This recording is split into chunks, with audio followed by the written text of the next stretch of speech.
जो चीरती हुई लोहे के हिस्से को गाड़ी के, और वो मुझे लगी तब मुझे एहसास हुआ कि हम गिर गए। फिर तीसरी गोली चली, इसने मेरा आगे वाला शीशा पूरा डैमेज कर दिया।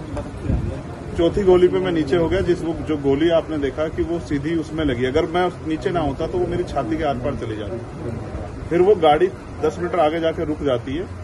वो दो हवा में फायर करते हैं जैसा मैंने देखा, और फिर उन्होंने फिर हमारी गाड़ी फायर किया।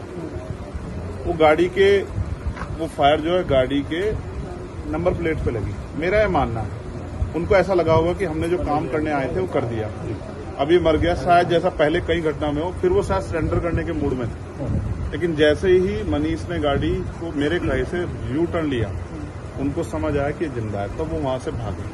हमने पुलिस को बताया कि ये गाड़ी का नंबर है, फिर उन्होंने उसको इंक्वायरी किया। पुलिस के अच्छे अधिकारी यहाँ हैं, उम्मीद है वो अच्छा काम भी करेंगे।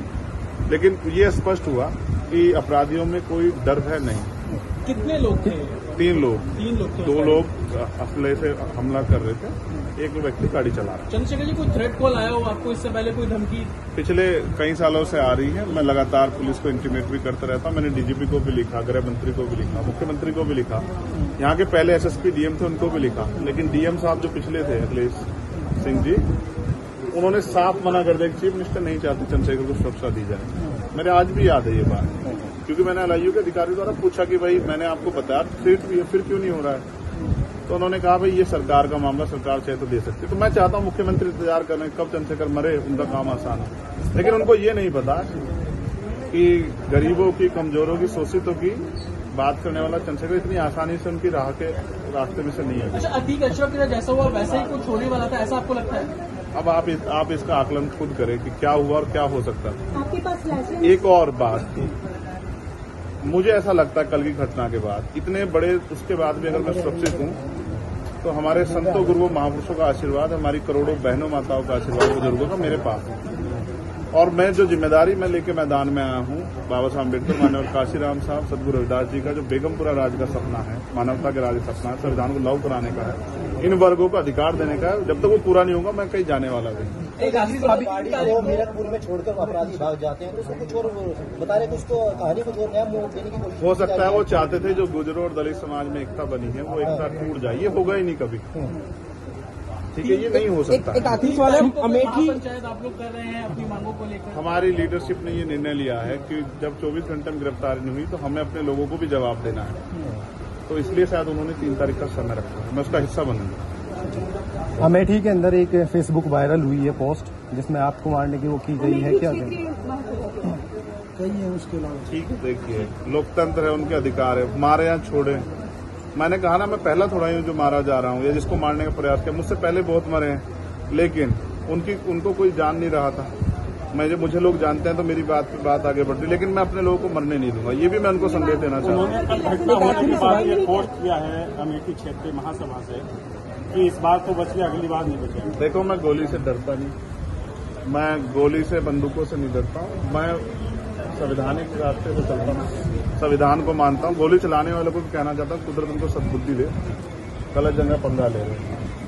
मैं झगड़ा नहीं चाहता, मैं अपने लोगों को भी कह रहा हूँ कल से शांति बना रखो और संविधान के रास्ते चलो। वो हमें डिस्टर्ब करना चाहते हैं कि जो हम राजनीतिक ताकत हमारी बन रही है कमजोर हो जाए, हम दूसरी दिशा चले जाएं।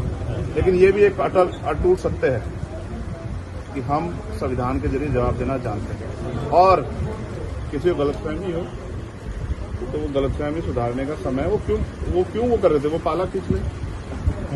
मुझे ही तो मारना है ना, वो बता दे मैं चला जाऊंगा मरने, मगर मेरे लोगों के साथ तो खेलना खेलना मैं तैयार हूं। अगर मेरे मरने से हमारा आंदोलन आगे बढ़ता, हमारे लोग खड़े हो, तो मुझे कोई दिक्कत नहीं। लेकिन उनको ये समझना चाहिए कि ये आज लोकतंत्र है।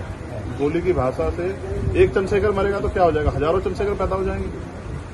ये समाज, बहुजन समाज तो उपजाऊ समाज है। एक मरेगा, 1000 पैदा हो, कितने चंद्रशेखर मारोगे?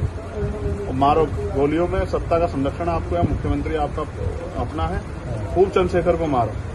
हर जिले से चंद्रशेखर पैदा हो। पहली घटना आपके साथ बाबा साहब अम्बेडकर और मानव काशीराम साहब को सपना पूरा करे बगैर संविधान को लागू करवाए हम लोग जाएंगे। चंद्रशेखर भाई, पहली घटना आपके साथ मुजफ्फरनगर में हुई, दूसरी अब देवबंद में हुई। क्या अब लगता है कि आसपास का क्षेत्र उससे पहले बुलंदशहर में? अगर पहली घटना पे ठोस कार्रवाई हो जाती तो अपराधियों के हौसले कमजोर होते हैं। लेकिन मैंने कहा ना कि एक रानी का नहीं, प्राइमरी स्कूल के हेडमास्टर का बेटा है, एक गरीब माँ का बेटा है, तो मर जाए क्या फर्क पड़ा, किसी को क्या फर्क पड़ता है? उनका रास्ते कांटा आसान से निकल रहा है। तो इसलिए उनको लगा कोई वो नहीं, लेकिन जनता समझ रही है। मेरे एक एक खून का जवाब मेरे लोग जो है ना मुझे संरक्षण देके लेंगे। एक आखिरी सवाल और सबक सिखाएंगे भारतीय जनता पार्टी की सरकार को, जिसके अब संरक्षण में गुंडे पड़ रहे हैं। एक आखिरी सवाल है, क्या ये पॉलिटिकल अटैक था आपको लगता है? पुलिस जांच कर रही है कि मेरे मरने से किसको फायदा हो सकता है, कौन मुझे चाहता मैं मर जाऊं। पुलिस जांच कर रही है, मुझे उम्मीद है पुलिस फेर जांच करके कोई मैनिपुलेट करके नहीं, सही जवाब देगी कि उन्होंने ऐसा क्यों किया। चंद्रशेखर का जो कद बढ़ रहा है देश के अंदर, कई मुख्यमंत्रियों ने भी अब ट्वीट किया है, ओवैसी ट्वीट कर रहे हैं, कहीं और कर रहे हैं, तो इस चीज को क्या ये लगता है कुछ भी गलत होगा तो लोग बोलेंगे। अगर कल मेरी जान ही चली जाती तो लोग फिर भी तो उनको पीड़ा होती, उनको अपना भी देखना है, कल उनके साथ भी हो सकती है। ये लाइन ही विचारधारा ही गलत है कि गोली से ऊपर, और ये बीजेपी की भाषा है, गोली मारो सालों को, ये वही उसी वो उपजाऊ हो रही है। देखिए बहन जी से मेरी कोई नाराजगी नहीं है, मैंने उनको हमेशा बड़ा माना, वो मुझे छोटा नहीं मानती अपने परिवार का। उनको ये घटना छोटी लगी, शायद अगर मैं मर भी जाता शायद उनको इसमें कोई शायद बुरा नहीं लगता, मुझे उनसे कोई दुख नहीं। मेरे लोग मेरे साथ हैं, ये बहुत, और वो समझ रहे हैं कि जो उनके लिए मरने को तैयार है, जिसकी जो जान पे जिसकी बनाई है वो हमारा अपना है। मेरे लोग मेरे साथ खड़े होंगे, मैं इस लड़ाई को लड़ता हूं। लगभग सभी दलों के लोग आपसे मिलने आए हैं, कैसा देखते हैं, क्या नहीं, मैं उनका धन्यवाद भाजपा के भी विधायक आए मैं हैं। कह रहा हूँ बस सबका धन्यवाद करता हूँ, मगर ये है मैं ये प्रयास करूंगा कि भविष्य में ऐसा किसी के साथ ना, इसलिए लॉ एंड ऑर्डर की कानून व्यवस्था अच्छी होनी चाहिए, मुख्यमंत्री उस पर ध्यान देना चाहिए। बात चंद्रशेखर की नहीं है, बात इस प्रदेश में हो रही हजारों बहनों के साथ जो अस्मतें लुट रही है, हर महीने रेप हत्याएं हो रही हैं, लोगों की जान जा रही है, ये सब उन पर वो करता है। तो वो मुख्यमंत्री पद में बैठे हैं, अगर वो इसको संभाल नहीं पा रहे हैं तो क्या फायदा, फिर उनको इस्तीफा दे देना चाहिए। फिलहाल आप ठीक है, डिस्चार्ज किया जा रहा है? हाँ ठीक है। आपके कार्यकर्ताओं ने आज जो है जगह जगह ज्ञापन दिया है, सहारनपुर में दिया, अगली रणनीति क्या रहेगी किस हिसाब से? कोई रणनीति नहीं, पार्टी के सीनियर लीडर जो तय करेंगे हम लोग उस पर काम करेंगे।